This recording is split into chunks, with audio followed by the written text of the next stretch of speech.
Let me welcome Jason Mariner to the Sun Sentinel to this editorial board conversation. And for those watching, of course, we invited his opponent, Greg Musselwhite. We did not hear back from Greg. And this, of course, is for the upcoming Republican primary in the 20th Congressional District in Broward and Palm Beach counties.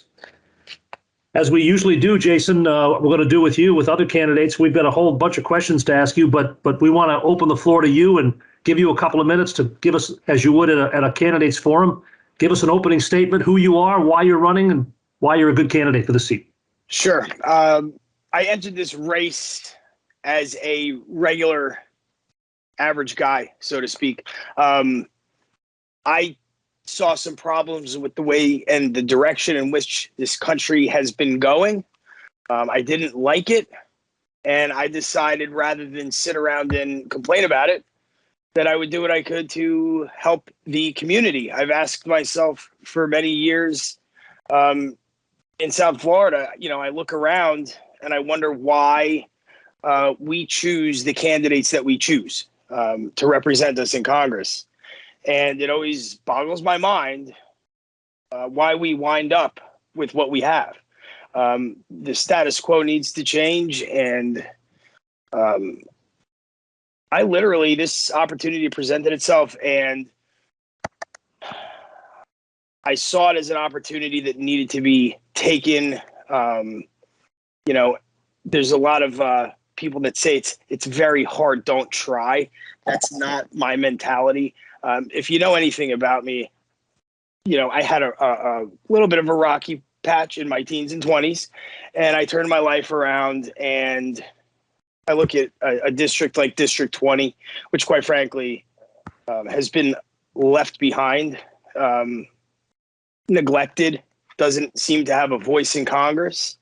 And I applied my question that I said before: why do we keep hiring people to represent communities that seem to know nothing about the issues that plague the communities?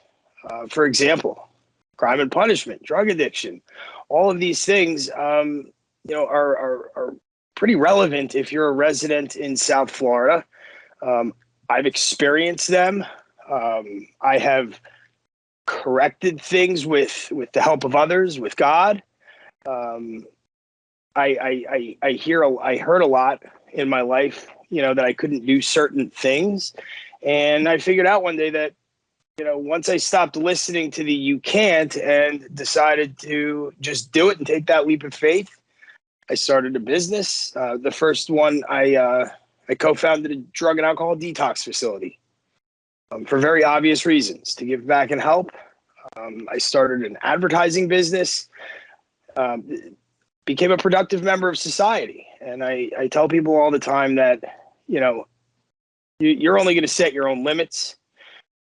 I hear a lot, that, I can't do this for whatever reason. People set their own limits. Sometimes I encourage them as best I can not to. And, my message to District 20 is, if I can, you can. I've had it rough, like I said, and I'm here because I understand a lot of these issues that District 20 deals with. And I'm also here because I care. Okay. About District 20 and the country. So. Take us back very briefly and tell us, and we'll have time for it later, but you served time in the Florida prison system for I did. For drug abuse, for grand theft, perhaps other things? Correct. Yes. How much time were you, for how long were you incarcerated? There were two separate times. Once was, I believe it was 14 months, and then the second time was just over a year. And, like I said, I had an issue early on in life with drugs. I was a athlete, a martial artist. I got injured. Doctors, prescribe pain medication. They used to, and they still do, for that matter, like crazy, because they profit off of it. And, this is one of those things that I'm hell-bent on fighting and battling. Okay, and because you're now a candidate for high office, tell us the story of how you got your right to vote restored. That was passed legislation. As that legislation was passing, I was, filing to get that right to vote back, and the bill passed, and I got my right to vote back. And a little inspirational story for anyone who thinks they can't do something. When I was at the SOE, the Supervisor of Elections, I said to Ms. Link, I said, the last time I was here, I was voting for the first time, and now I'm on the ballot. I think that's a pretty cool story. I became square with the House, so to speak, and I never felt for me that was good enough. And I had a drive to continue helping and doing more for the community. People will, take my past and work to use it against me.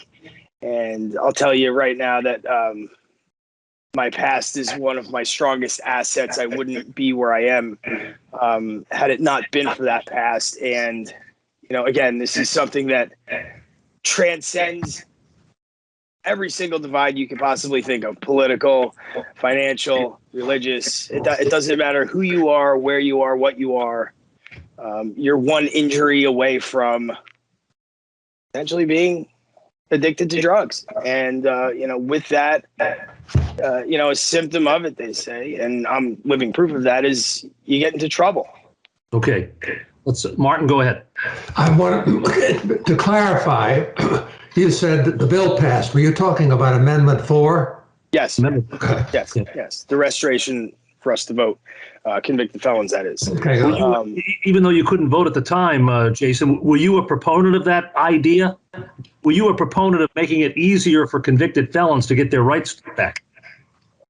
Yes, but I do think there needs to be,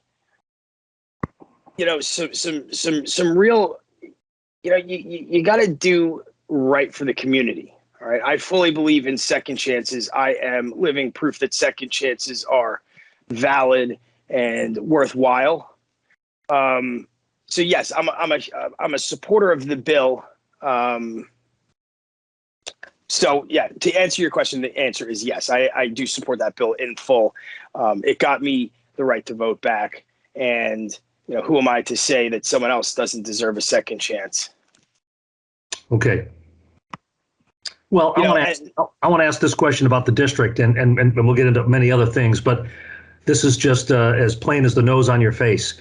This is one of the most overwhelmingly Democratic congressional districts in the United States.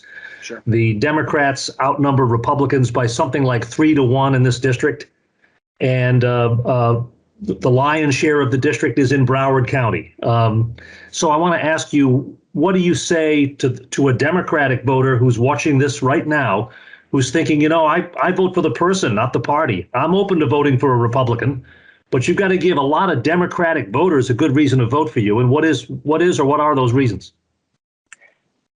Look at District 20 for the past 15, 20, 30 years. Half of Belglade, for instance, does not have street signs. Now, that's a local issue. District 20 doesn't have a voice in Washington.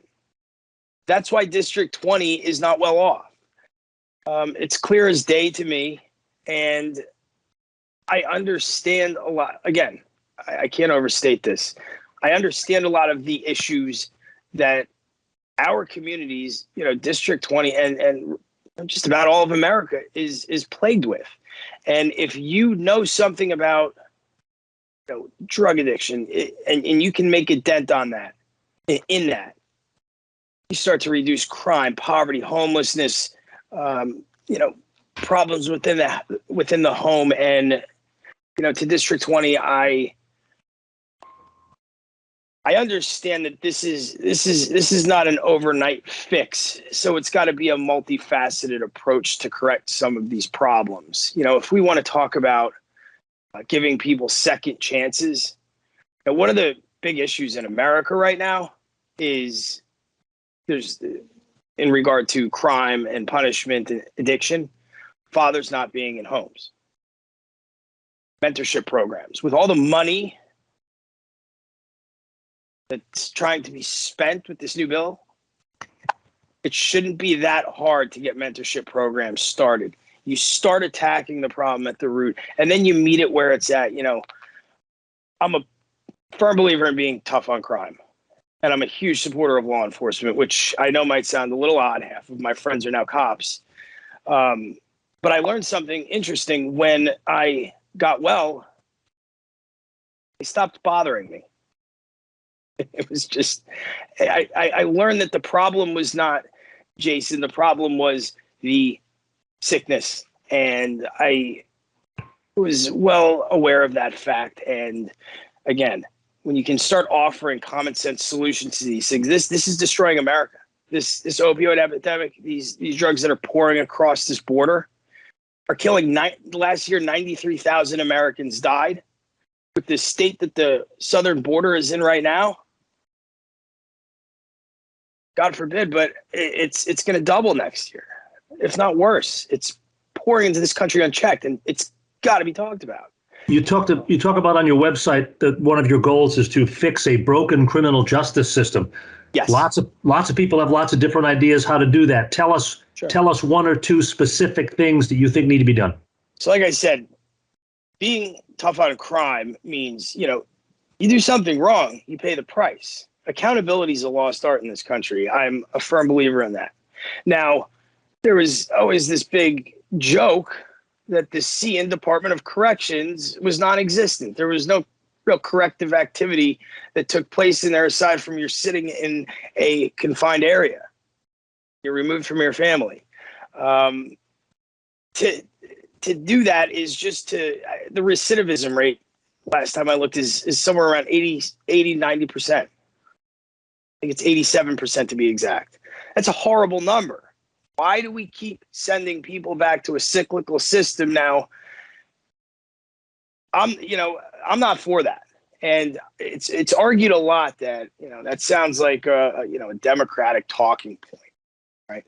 And, you mentioned earlier that this district, we're outnumbered 3-1. One of the big things that I really want to bring to District 20 is whatever happened to being American. It's non-existent. I don't understand. Well, I do understand. We're all Americans. The quicker we realize that and start working towards that, being Americans again, the faster this country will start to get back on its feet. I don't know who would argue the fact that this country is on fire right now, doing well. It's not. Things are not good. And, if I can offer a way to help these communities, there's very simple things that need to be done. Did the Department of Corrections rehabilitate you? No. The Department of Corrections confined me inside of a certain space for a certain amount of time. Most of the time, it seems that people go to the Department of Corrections and simply get worse. I was lucky enough to have found God in that. I found myself in that. And I found that if I did not do something to move forward with my life and get well, that I was going to be destined to repeat this over and over again until I was dead and in the ground. And I didn't want that. I didn't want that for my life. And I'm not sure that anybody wants that for their life. So my answer to that was get well. And, I struggled. It's not an easy thing to do, but I made that conscious decision to get well and stay well and do it. So I did, and things got exponentially better from there. Like I said, 10 years has elapsed, and I've co-founded a drug and alcohol treatment facility. I've started a family. I have 2 beautiful kids that are alive, because I got well, which actually, brings me to another interesting point. This district, from what I hear, because I'm on the ground talking to people, does not feel safe, right? This is crime and punishment we're talking. This is national security we're talking. This is, they don't feel safe. Their jobs. The agriculture industry needs tell to us sure. Tell us a place where you heard that specifically. Heard which part specifically? Tell us where you heard people say they don't feel safe. Where? I've heard it half a dozen times in the past week, just talking to people. Everywhere I go, I ask people when I talk to them. I don't say I'm so-and-so and I've got these great plans for you. And now I do have plans, but I say, what can I do for you? What is it that you need? I try to collect information from people. No politician has really ever, I think, knocked on my door and said, hey, Jason, what can I do for you? They say, here's what you need, and this is what I'm going to do. Please write me a check and vote for me.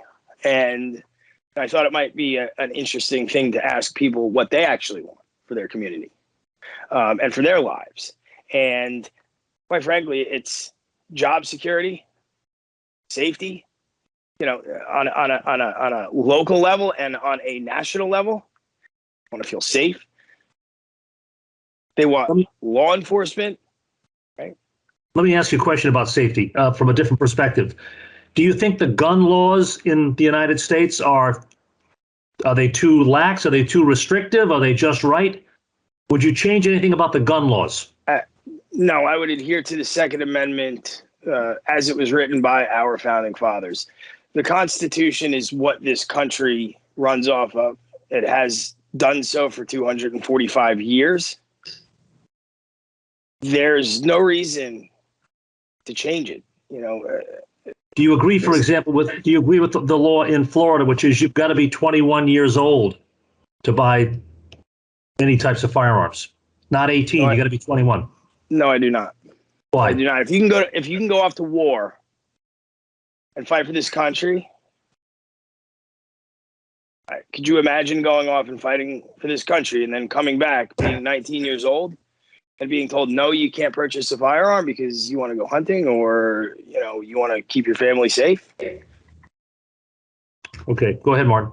As to the 18-year-old issue and carrying guns, my observation as a former serviceman is that when you get in the military to carry that gun, you're closely supervised by a corporal, a sergeant, a lieutenant, all the way up the line. That gun is locked up when you're not parading with it or where you're not in combat. The situation is completely different. We have youngsters with no supervision. Should they be able to buy guns? This is why we have background checks. My experience in life is that when you make something more restricted, it just enhances a black market for it, which makes it easier to get. This is just like drugs. Drugs are illegal. You can get them in 2 seconds all over the state. Making things illegal does not prevent things from happening. When bad people want to do bad things with guns, they're going to do it. There's a lot of talk about this, but the statistics don't jive with the argument and the ferocity in which the argument is waged. If we wanted to do that, we would talk about making hammers illegal. Jason, what year did you get your right to vote restored? I believe it was 2018. 2018. 2018, yes. Did you vote in the last presidential election? Yeah, I did. Yes. Who'd you vote for president? President Trump. Would you like to see him run for president again in 2024? I would like to see someone run for president who is going to keep this country safe, keep more money in our pockets. That's what my goal is for District 20. I want people to be able to keep more of their income, know that their job is going to be there the next day. I want it made in Florida, sold in Florida, bought in Florida, produced in Florida. There is absolutely no reason that we can't enhance and bolster our economy. I'm living proof of this. I started a company in my garage, with all this stuff that most people would say, oh, I can't do these things because of this, because of my past. You know what? You don't have to listen to that. When I said, forget about listening, people, I'm going to take that leap of faith. I learned a very important and valuable lesson, and that there's really no limits. This is the land of opportunity. That's why they call it the land of opportunity. That's what I want. You know, there's all this focus on who was and who is, and you know what. I'm focused on what we're going to do for District 20 moving forward. I'm focused on someone who is going to be focused on keeping people well, healthy, safe. You know, common sense stuff. Why can't you, if you pay into the tax system, right? And we pay like crazy into the tax system. Why can't people in Belgrade send their children to the public school of their choosing? Why not? School choice. You know, these are very sensible things. Again, all this says to me is that District 20 has not had a voice in Washington. Nothing's really changed. It can get worse. Things are not good now. You know, 70% of illegal immigrants obtained by Customs and Border Patrol, they're heading to Florida. District 20 is an agricultural community. They're coming for our jobs. And when that happens, it's going to decimate the community. Terrible. I haven't seen that statistic elsewhere. Where does that come from? The number that 70% of illegals come to Florida. That comes from Customs and Border Patrol. Yeah, that's what they say to Customs and Border Patrol when they're apprehended. 70% are headed to Florida. When they're asked, where are you going? And I don't want that to happen. I want Floridians in District 20 to have jobs in District 20. That's people that live in District 20 should work in District 20 and have jobs in District 20, not someone who came here illegally. Okay, I want to worry about District 20. I'd like to ask you about another issue, a completely new issue, because it's going to be an issue if you go to Congress for sure, and with what's happened recently in Texas, and that is Texas has passed an abortion law that prohibits abortion after a period of about 6 weeks in many cases when a fetal heartbeat is detected for the first time. What do you think of the Texas law, and what, if anything, should Congress do about that? Well, thankfully, I was adopted when I was born, and I was born premature to two of the greatest individuals, my parents, that you could possibly ask for. I got very, very lucky. And I am going to be pro-adoption, pro-life. In fact, I'm for incentivized adoption programs, if that's what it takes, because we don't need to. I'm not a fan of it. I'm a man of faith. I believe in God, and I am, again, totally against abortion all the way. Living proof. I have a 3-year-old and a 5-year-old. If I had been aborted in 1984, I wouldn't have kids on this earth. Do you think, for example, do you think a woman who is raped or is the victim of incest should be able to have the right to terminate a pregnancy? You know, that's getting into the weeds. Again, I'm going to stand by my initial answer, which is I'm pro-life, premature, and I want nothing to do with abortion. And I'm going to support incentivized adoption programs. Okay, just one more quick question about this. You and I have something in common, more in common than you'd think. I myself have had quite a bit of experience in life with adoption. I know what it's about. But I want to ask you a question. Because you brought it up. I want to ask you how, when I asked you about abortion, you began to talk about adoption. How I think of adoption as being something very different from abortion, but you seem to think, you speak of them as though they're related. Tell me how. Well, no, it is very different than abortion. It's choosing not to end potential, and it's choosing to give it a chance. That's what happened with me. You know, I'm sure that when I was a fetus, there was probably the discussion, abort or don't, or give them up for adoption. This is exactly why I say I'm for adoption. I'm against abortion. You know, you never know the ripple effect that's going to take place when you make that move to abort a child, an unborn, I mean, this is life we're talking about. Okay. Well, people definitely know exactly where you stand on this issue, and that's what people need to know. Go ahead, Martin. Getting back to the election issue, there's a very small and rapidly diminishing number of Republicans who are willing to say anything that might displease Donald Trump. One of those questions is whether Joe Biden was fairly elected president or not. Do you think he was, or do you disagree that he was? There needs to be more focus on election integrity. We need to make sure that elections are fair. Again, to look at what happened, it's useless to me. We're not making progress when we're talking that way. It's just more division. It's another reason for people to argue and fight. We need less of that in this country and more of what are we going to do moving forward. And moving forward, and I'll tell you this, I discovered this today. We found on the voter roll at my old house, and I had been receiving mail for this individual for 5 years and notified the Postal Service a million times that this person did not live there. I'll tell you, I even checked the attic. There was no one else living there, and they're on the voter roll voting at my house. There's 3 people on the voter roll when there should be 2. So, again, fair, not fair, no. Going forward, there needs to be more focus on everyone across, on both sides, feeling safe in their elections. We should have election day in this country. That's the way it ought to be. That's the way it's supposed to be.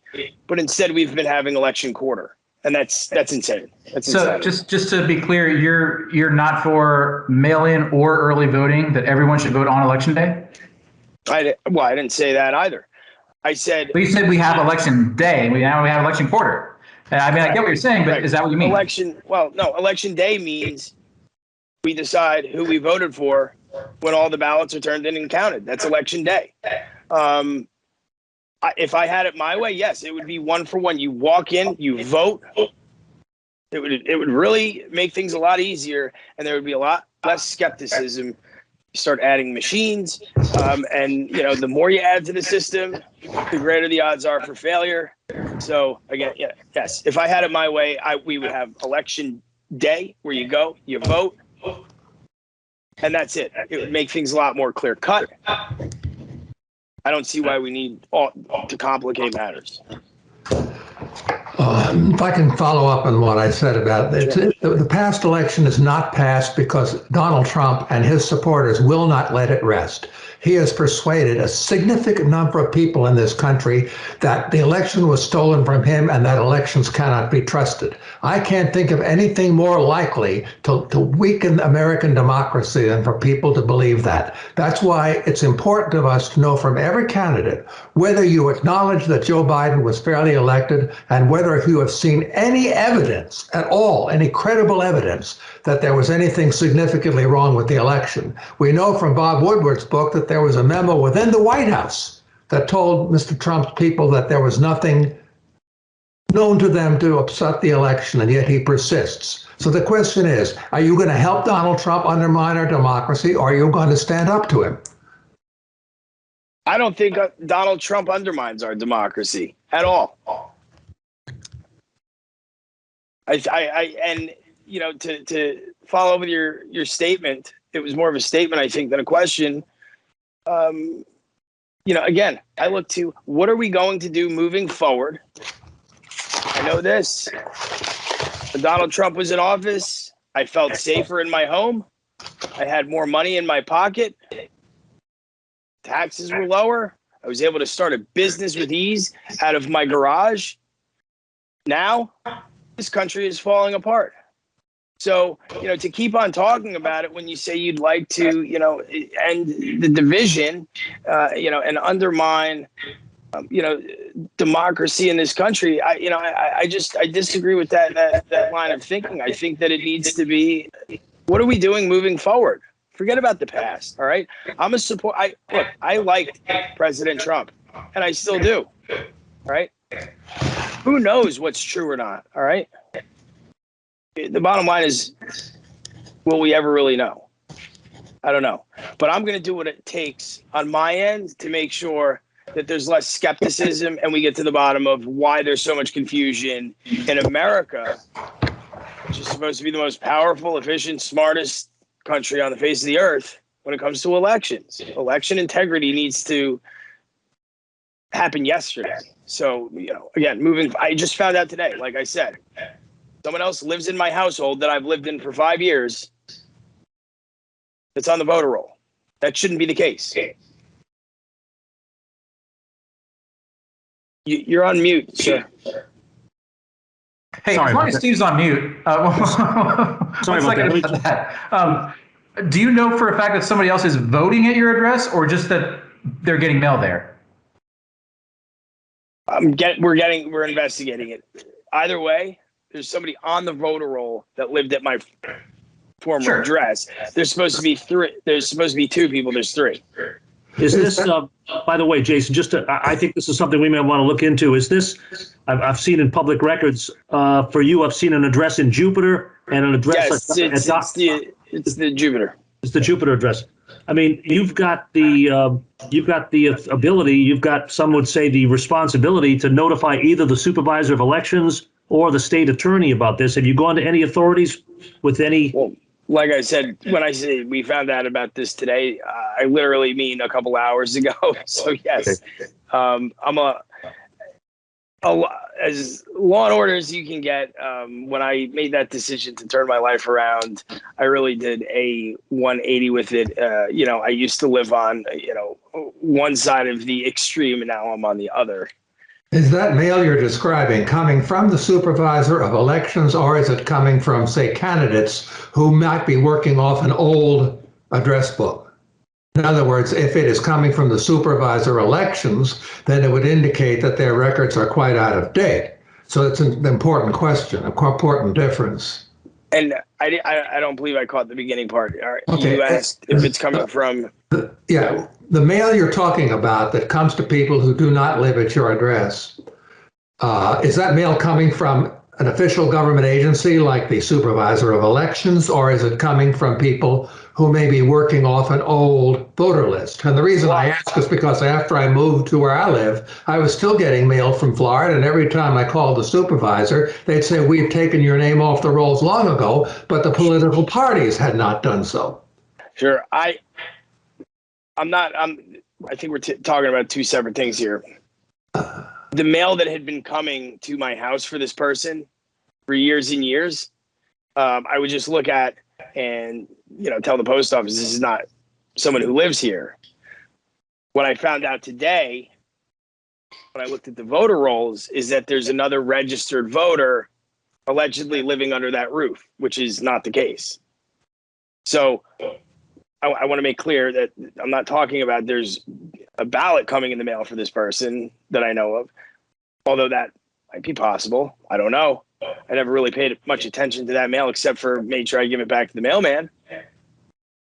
What I'm saying is that when I looked it up today, I found out that there were 3 registered voters living under a roof where there should be 2. And that's a problem. Well, again, getting back to the way the elections works, and I'm somewhat familiar with this because I worked on elections where I live. It's the responsibility of the voter to notify the election official if you've moved. But many times someone will register someone else, and on the form would be a question, should we notify your where did you register previously? That second office is supposed to notify them, but if it's an out-of-state office, frequently they will not. So that's how you can have people duplicated on the voter rolls where they're not necessarily voting there. That's why it's interesting to know where these are coming from. Sure. Jason, I wanted to ask you, what's your general opinion of the Black Lives Matter movement, their goals? I'm starting with, a much greater level of accountability and transparency for police and the use of force by police, especially against Black and brown people. What do you think Black Lives Matter? I think that we need to first separate the organization from the statement. Black Lives Matter is a statement, and Black Lives Matter is an organization. The organization from everything that I've seen, does nothing for the Black community. Okay. The CEO of that company has made a absolute killing off of it, and I don't see much in the way of helping that community. Now, I think it's ridiculous that we're having this talk, whether Black lives matter or not. Of course, Black lives matter, white lives matter, brown lives matter, American lives matter. Where's that movement? Where's the American lives movement? Where's the Florida's 20th Congressional District Lives Matter movement? That's what I want to see. I want to see more unity. The amount of division that's being created in this country is insane. And it's getting people hurt. And, you know, again, when I talk to regular people, I don't go up to them and I don't ask them, are you a Republican or a Democrat? I shake their hand, introduce myself, say hello, and then we have a talk. And almost 10 times out of 10, the division that is believed to be so prevalent in this country that the media portrays is not there. People don't buy it. And you know, I would say to District 20 and America is that we don't hate each other as much as they say we do. Okay? We don't. You're not convincing me of that for 2 seconds. And if we don't stop this nonsense, we're going to learn how much we truly care about one another the hard way. And that's because there's going to be a powder keg moment that sets this country over the edge. Things are not going well. It's got to change. The division has got to change. It's got to stop. What in your mind is responsible for why these divisions and this hatred, what started it in the first place?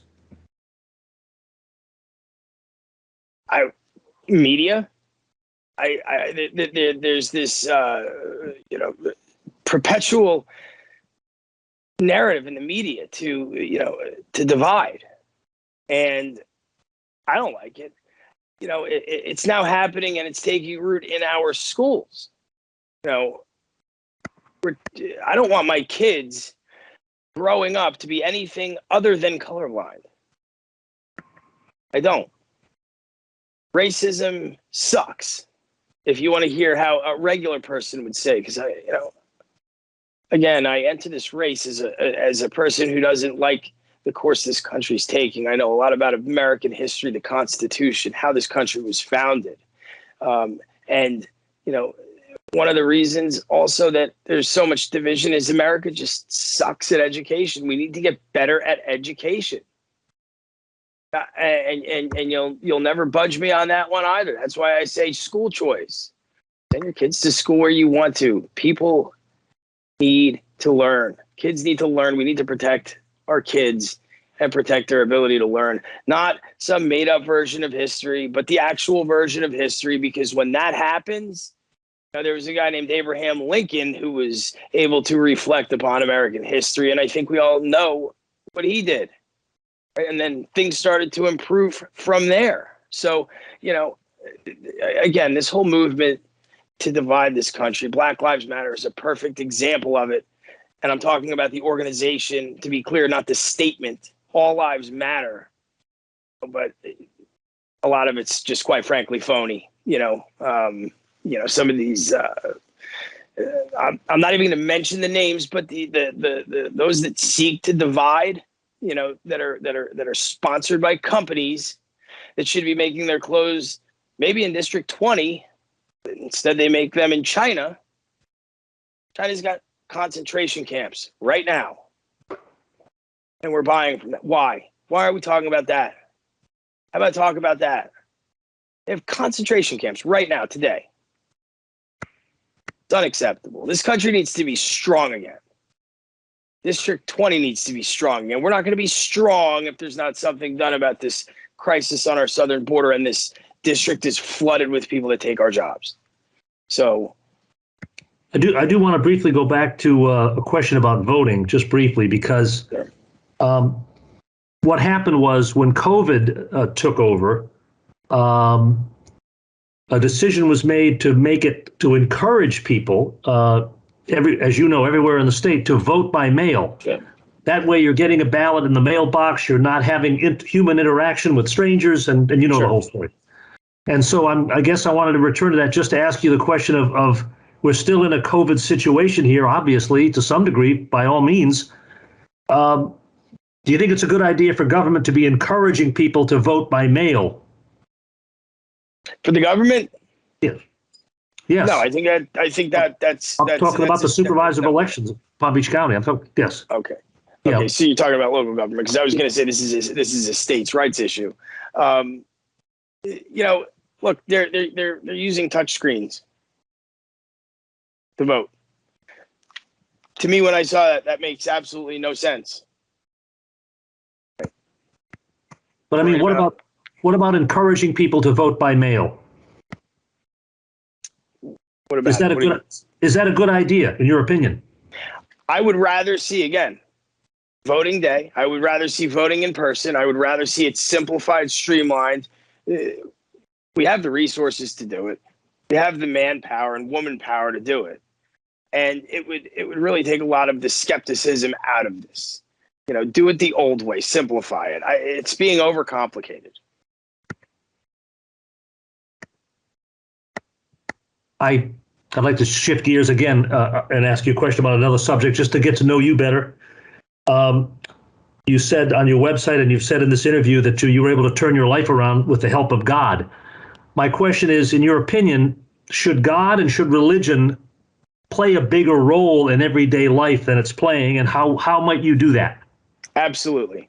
Absolutely. There was this big attack on saying the Pledge of Allegiance in school, right?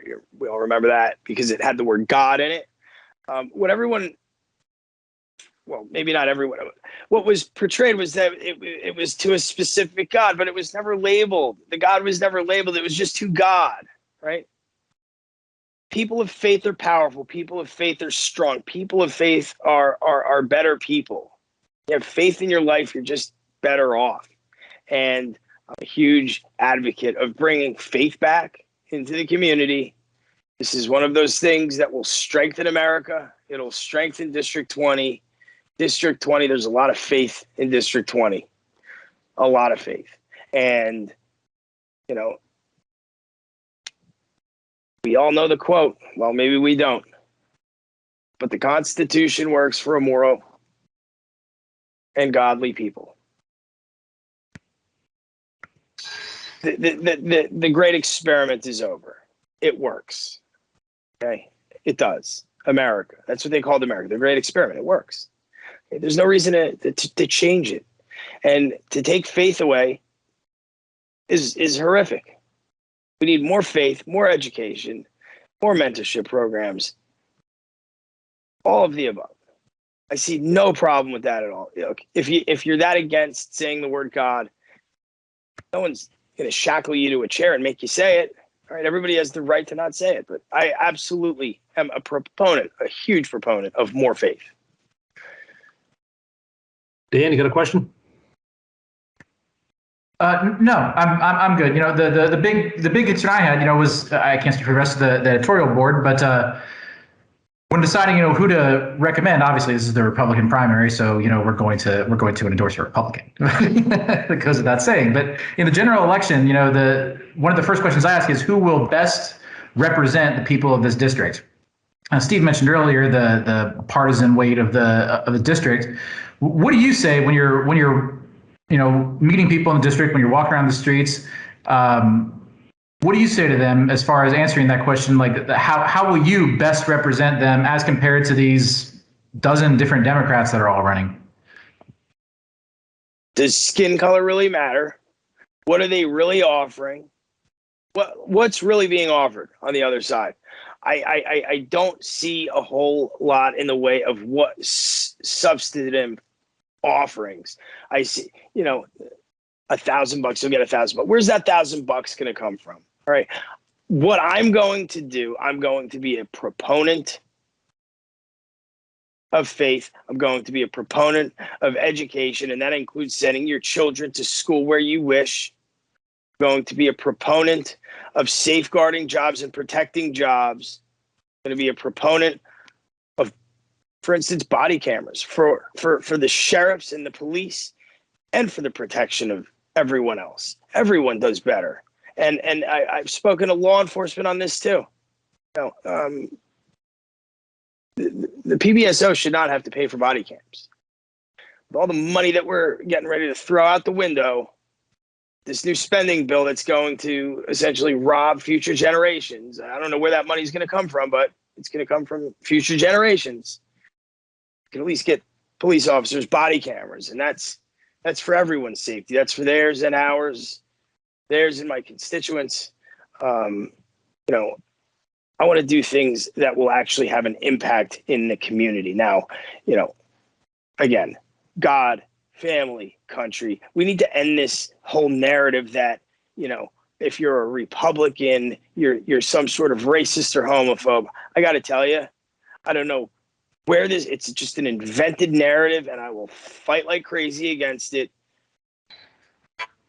And I can almost guarantee you, in fact, I will guarantee that I'll get more done in my first year in District 20 than has been done in the past 15. Give it a shot.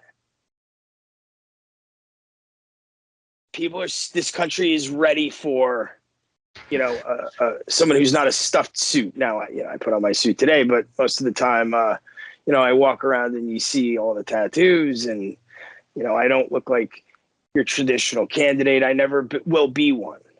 One of the things that I heard is when you get to Congress, you're told, forget about what you heard when you promise things to your constituents, because we're going to do things this way. And I said, well, they're not going to like me very much because that's not happening. So, Jason, based on what you just said, I wanted to just get something clear on the record here. If you were in Congress right now, we could mark you down as a definite no vote on this big infrastructure package, right? absolutely. It shouldn't be called the infrastructure package. It should be called everything else package with 1% infrastructure. You know, I know this is a local issue, but it speaks to the lack of voice that District 20 has in Washington. Half of Belgrade doesn't have street signs, right? Local issue, but again, no voice in Washington, no representation. Where is our representation? Where are our congressional officials? Where is Congress when we need them the most, when we need them to help us, when we need them to protect us?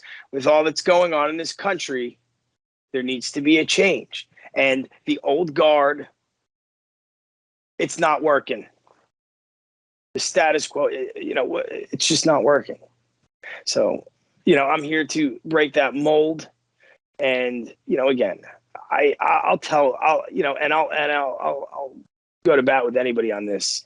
If you tell me that you can't do something because you're oppressed, because of your past, because of your criminal history, because of whatever, I'm here to tell you that you can.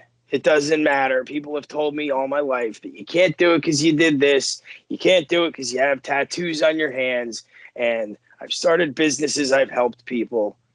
And I'm going to do the same thing in District 20.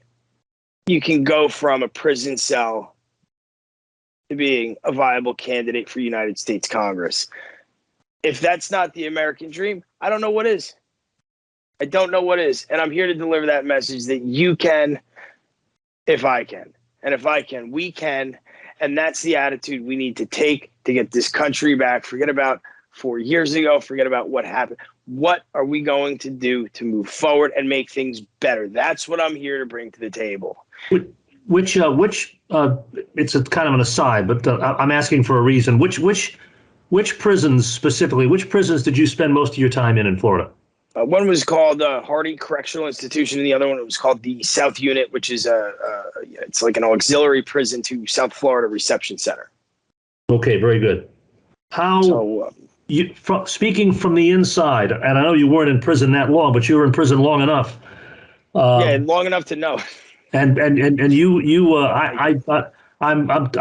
I'm got my editorial hat on here, but you need to, at every opportunity, tell people in Florida exactly what it's like in there. My question about it is, how much illegal drugs are in the prison system in Florida? A lot. like I said, the C in Department of Corrections, it's really just a misnomer. There's no corrective activity. I recognized when I was in there the first time that I had an issue with drugs, and there's really I think I had the chance to go to two recovery-based meetings. There needs to be more of that, but you're not going to get that in the prisons. Anybody who's ever been to one knows that you're not going to be administered care while you're in custody. All right. And when I talk about changing the way things are done, I'm talking do your time. You got to feel it. Right? It hurts to do time. It really hurts. I'm thinking of you as a possible example. Are there a lot of people in prison in Florida who don't belong in prison? Or do you think most people who are there belong? I don't know, because I wasn't in the courtroom and I wasn't there. Okay. And I think that would be the most unfair and un-American statement anyone could ever make. Due process is here for a reason. John Adams defended the British, after the Bloody Boston Massacre, at risk of alienating himself from everyone else. And he did it because he said we need to have liberty and justice for all. There needs to be due process for all, everyone. It doesn't matter who you're related to, who you're, no more cover-ups, no more. Everyone needs to be held to the same standards in this country, no matter who you are, how much money you have, what color you are. It doesn't matter. All right. So, we've been at this for about an hour, so I wanted to be respectful of your time and our time. And if it's okay, I wanted to wrap up, and I wanted to give you a couple of minutes to make a closing statement, particularly touch on something we may not have asked you about here this afternoon, and tell us why you're the best Republican candidate in this race. I understand. I care. I'm putting my everything on the line for the future of our children, and with an emphasis on our children need to go to the schools that we choose for them. We need to be able to do with our health what we choose. We need criminal justice reform, like I said, and that doesn't mean light on crime. It means heavy on crime, but we need to take corrective action to break the cycle. We need to protect law enforcement, and we need to protect everyone else. All right. They protect us. Right. There needs to be no more of this questioning what happened, body cams for cops, their protection and ours. There needs to be mentorship programs for the youth. Once you start doing that, again, that's a system that takes time to mature. And while that's occurring, you're going to see less youth committing crimes. You're going to see a drop in criminal activity, especially if you attack the problem in the middle and start treating sick people. Treating drug addiction. This is 93,000 Americans last year died. Fentanyl is pouring into this country at an unprecedented rate. It's got to stop. Got to be addressed. These jobs, this surge of illegal immigrants coming into this country, I do not want them coming to District 20 and taking our jobs, and I fight against that. We're Americans. We pay taxes. All right? These jobs are ours, not theirs. And, I will do everything in my power to end the division, bring faith back into the picture. Faith is a big part of this. There needs to be faith. People of faith are powerful. People of faith are harder to beat. And I'm not talking about any specific faith. Our First Amendment doesn't list a specific faith. It just says freedom of religion. Just like the Pledge of Allegiance doesn't say Christian God or Jewish God or Muslim God, or it just says God. There's no problem, okay? Don't want to say it, don't say it. So, these are the things that I will fight against to improve the community. District 20 will have a voice, and things will start to change. Okay. All right. thanks so much for taking the time. Appreciate your responsiveness to our questions. Sure. Thanks a lot. Good luck to you. And thanks for joining the Sunset. And I would just add, you referenced my website a lot. If people need to find me, it's Mariner, FOR, Congress, marinerforcongress.com. And my phone number is on that website. It's on everything I hand out. And if you call it, my phone rings and I pick it up. And someone told me not to do that. And I said, get out of my office, because what use am I if people can't reach me? And believe me, I'm getting a lot of phone calls. It's a lot, right. But this is now when we need to remind the people in the Capitol that they work for us, not the other way around. That fence is coming down. Got to come down. All right. Well, I'm going to stop the recording. I'm going to stop the recording and Sure. thank you for your time. Thanks a lot, Jake. I appreciate you having me.